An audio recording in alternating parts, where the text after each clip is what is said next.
Dhaka. There's so much going on in this city. Literally.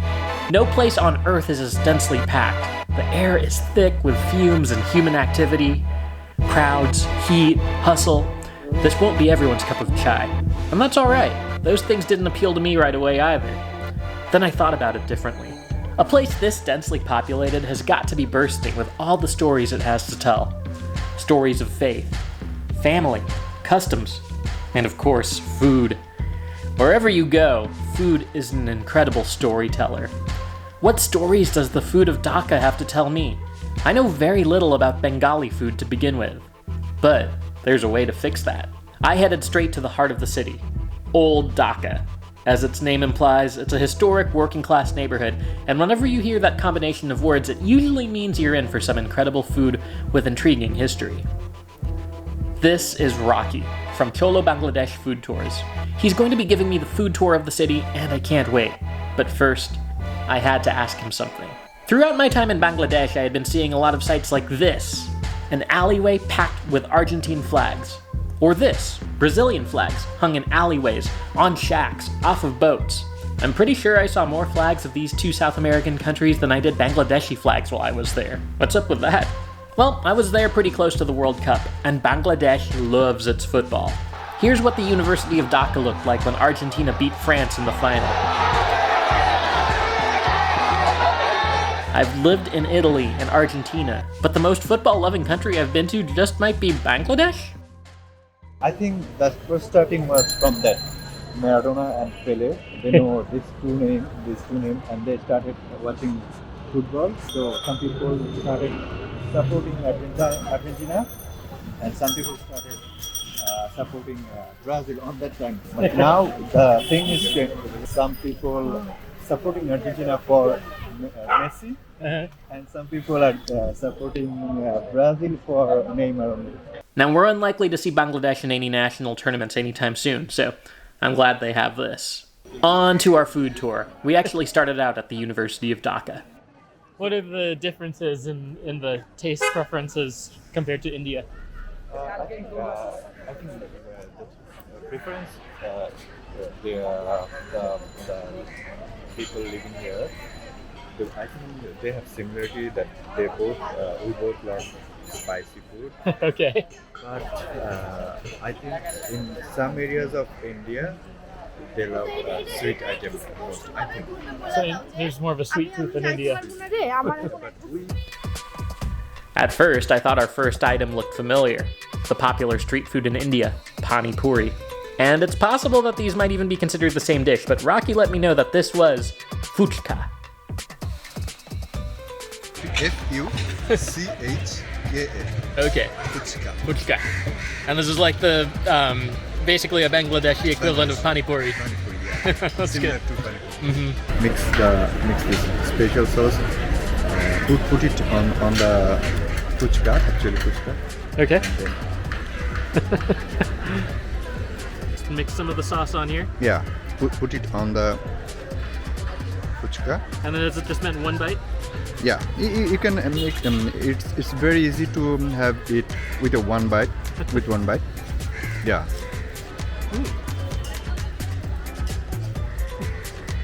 You're right, it's like a sweet and sour sauce Yeah. almost. Mix. I've had pani puri before, but I think what was different about this one was there's less water, right? Less. It was thicker.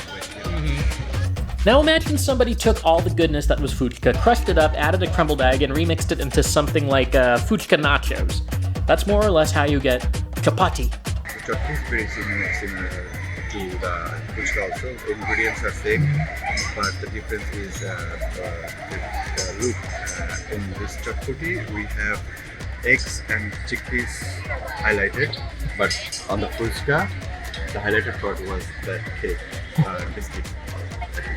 We call it Fuchka. This stuff was good. I turned around and quickly noticed Rocky ordering something for me from another vendor. because I want to take the photo. Yeah, absolutely. All right, I've been told this next item is going to be pretty spicy. It's what was the name? This is called kola bhatta. Locally, it's called kola bhatta. Kola bhatta? Yeah, but in English you can say mashed banana. Mashed banana. Spoons are quite small. Yes. very small. But maybe that's a sign of how spicy it's going to be. Yeah, Supposed I to think eat that I much think at one time. it depends.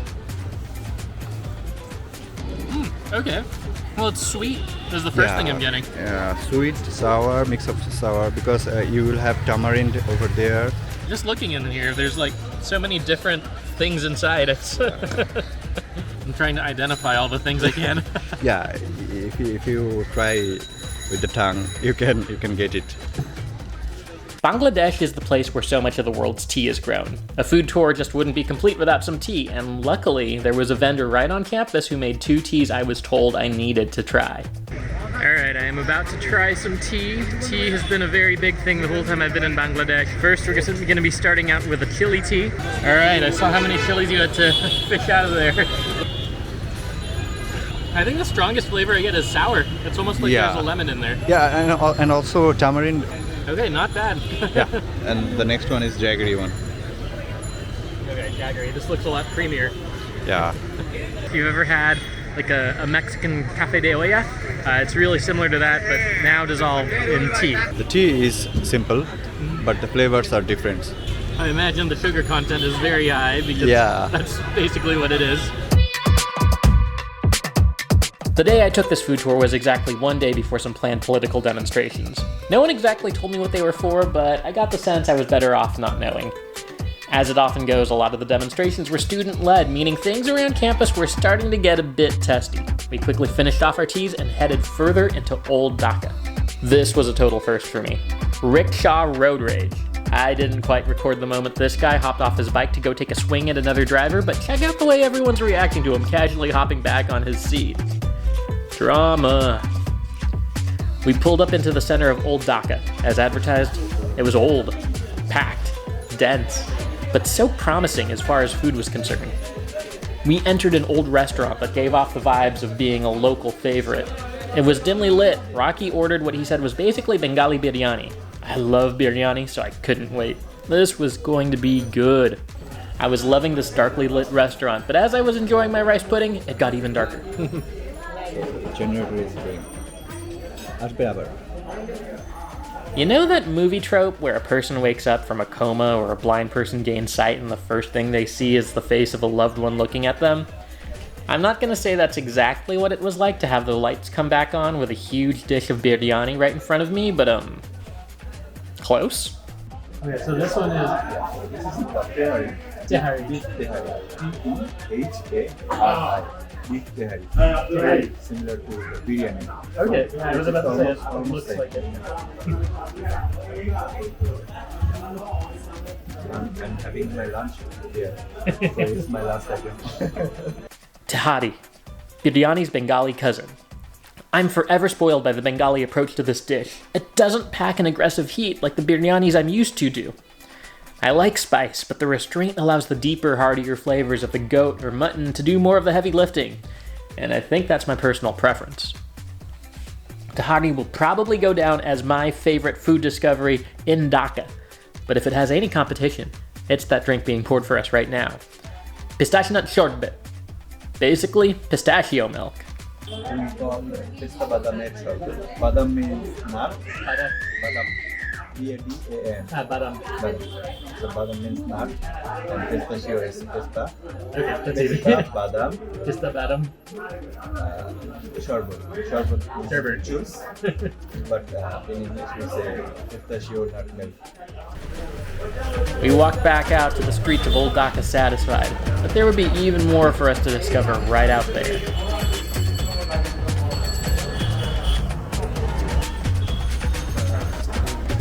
The original tea biscuit.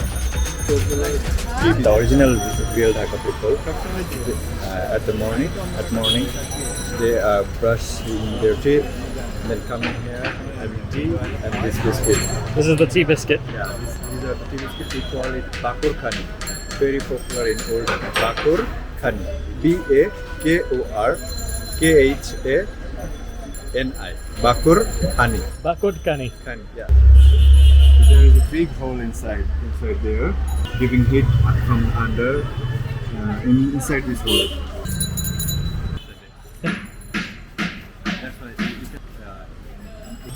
You really have to go to Old Dhaka to find this. Yeah, really, you have to come Old Dhaka because it's not available in the New Dhaka. Never.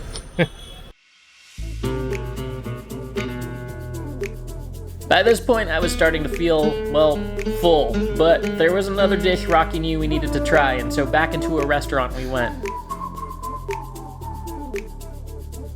Chicken chop and chick kebab.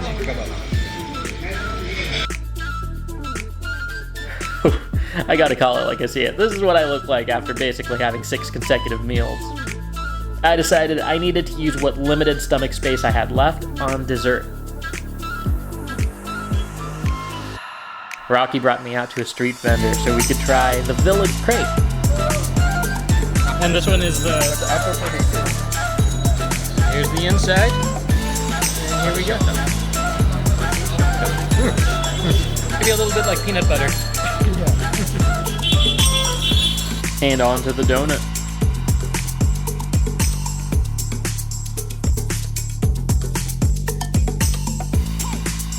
It's like a very crispy donut. Crispy, yeah.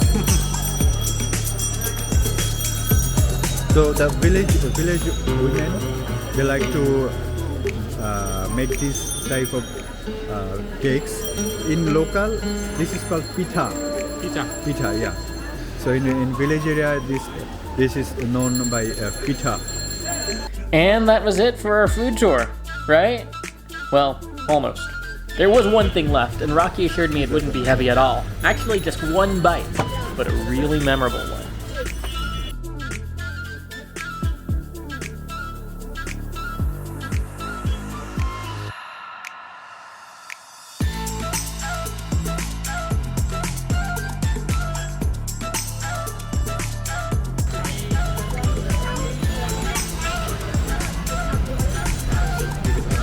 Okay.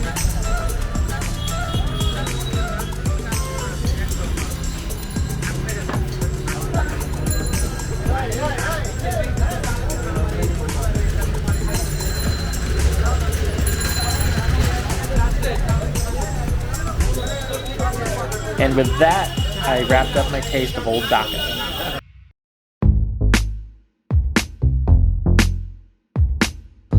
So we're finishing up. We're at the University of Dhaka campus as anticipated. My stomach is full after that food tour, but that was a great time. Let's see. If I had to pick a favorite, maybe the Tehari. I've always been a fan of Biryani, but that rice felt extra fluffy. Although the drinks I've had today were really good, basically all of them. I really enjoyed the pistachio milk and both teas, the Kagari tea, even the chili tea was surprisingly good, better than I expected. The most memorable item by far has to be the betel leaf. I don't know how you top that in terms of an eating experience. Rocky, do you want to say anything about your food tours? Yeah. You know that we are the only company offering food tours in Dhaka, Bangladesh. So if you want to have food tours and also the city tours, come to Bangladesh, come to Dhaka and book tour with Chalo Bangladesh Tours. Thank you. Thanks, Rocky. What can I say? If you're ever in Dhaka, do reach out to Rocky and Cholo Bangladesh Tours. Dhaka was delicious.